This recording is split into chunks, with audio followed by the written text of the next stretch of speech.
இந்த உலகத்திலேயே மனிதர்களை விட அதிகமாக இந்த பூமியில் வாழக்கூடிய ஒரு உயிரினம் வந்துட்டு பாக்டீரியாஸ்க்கு அப்புறமா பூச்சி இனங்கள் தான். ஸோ இந்த உலகத்தில் இருக்கக்கூடிய ரொம்ப டேஞ்சரஸான ஒரு 5 வகையான இன்செக்ட்ஸ் பற்றி தான் நம்ம இன்னைக்கு இந்த வீடியோவில் பார்க்க போகிறோம். ஸோ மறக்காம வீடியோ ஃபுல்லாக பாருங்கள். This is LC, welcome to my channel.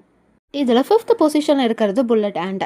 இந்த புல்லட் ஆண்ட் வந்து ஒரு தடவை உங்களை கொட்டினா கூட ரொம்ப எக்ஸ்ட்ரீமான பெயின் வந்து கிரியேட் ஆகும் அப்படின்றத மென்ஷன் பண்ணியிருக்காங்க. அண்ட் 4th பொசிஷன் இருக்கிறது ஏஷியன் ஜெயின் பேக்.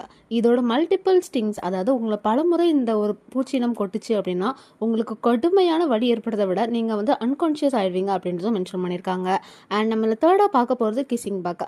இந்த கிசிங் பேக் வந்துட்டு சாகஸ் அப்படின்ற ஒரு டிசீஸை வந்து பரப்பக்கூடியதுங்க. இது மோஸ்ட்லி வந்துட்டு யுனைடெட் ஸ்டேட்ஸில் தான் வாழும் அப்படின்றதையும் மென்ஷன் பண்ணியிருக்காங்க. இப்போது நம்ம செகண்ட் பொசிஷனில் பார்க்க போகிறது செட்சியா ஃப்ளை. இந்த செட்சியா ஃப்ளை வந்துட்டு ஆஃப்ரிக்கன் ட்ரைபானோசோமியாசிஸ் அப்படின்ற ஒரு நோயை வந்து பரப்பக்கூடியது. இதுதான் ஸ்லீப்பிங் சிக்னஸ் அப்படின்னு சொல்கிறாங்க. அண்ட் இதில் ஃபர்ஸ்ட் பொசிஷனில் இருக்கிறது நம்ம எல்லாருக்குமே தெரிஞ்ச மஸ்கிட்டோ தாங்க, அதாவது கொசு. இந்த கொசு தான் உலகத்திலேயே ரொம்ப டேஞ்சரஸான அண்ட் டெட்லியஸ்ட் இன்செக்ட் அப்படின்றத மென்ஷன் பண்ணியிருக்காங்க. பிகாஸ் இது வந்துட்டு மலேரியா அண்ட் டெங்கு காய்ச்சலை வந்துட்டு பரப்பக்கூடியதாங்க. அண்ட் இந்த ஒரு 5 இன்செக்ட்ஸ் பார்த்தீங்கன்னா உங்களோட அபிப்பிராயம் என்னன்றதை மறக்காமல் கமெண்ட் பண்ணிடுங்க. அண்ட் இந்த மாதிரி மோர் இன்ட்ரெஸ்டிங்கான வீடியோஸ் நீங்கள் தினமும் பார்க்கணும்னு நினச்சிங்கன்னா மறக்காம என்னோட பேஜை ஃபாலோ பண்ணிக்கோங்க.